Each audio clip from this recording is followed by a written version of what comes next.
Well, it is the first full day on the job for the new Pope, Leo XIV. 69-year-old Robert Prevost making history by becoming the first American to lead the Catholic Church. Neil MacCarthy of the Catholic Archdiocese of Toronto was in St. Peter's Square outside the Vatican yesterday when the new Pope emerged. He joins me now. Neil, thanks so much for making the time. I really appreciate it. Great to be with you. Well, all papal elections are, of course, historic in their own right, but this feels like a particularly stunning choice, the first American-born pope. What was your reaction when you heard that? Well, first off, props to Dina because she seems like she should be in Rome with us. She seems to know all about the new pope, which is great. But yeah, a little bit of a surprise.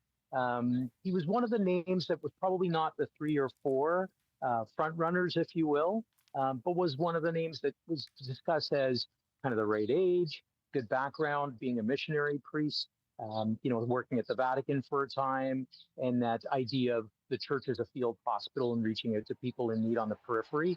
And yeah, I think you could see when he came out on the balcony himself, he was moved, almost close to tears. They have something called the Room of Tears where the Pope gets dressed for the first time. So a very powerful moment when you see history unfolding in front of you.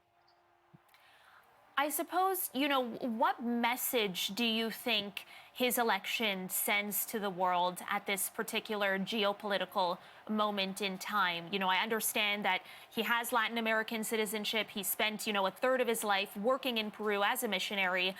But, being American born at this, particular moment in time, what message do you think this sends to the world? Yeah, it's interesting. There's people have always said that you'd never have an American pope just because of America being a kind of political superpower. You then wouldn't have the church with that same sort of leadership as well. But I think the College of Cardinals were looking at the man, not necessarily where he was born. As you mentioned, he's got joint citizenship between the United States and Peru, and he's a missionary. So he's taken a vow of poverty. He's lived very humbly throughout his life.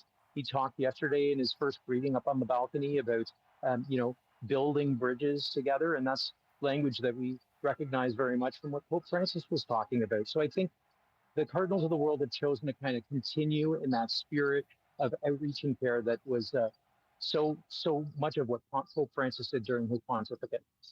Yeah, as you mentioned there, many cardinals were looking for a new pope who would continue, Pope Francis's push for a more open and transparent church. Others were, hoping for a return to more conservative values, traditional values. I suppose, what kind of pope do you think Pope Leo will be?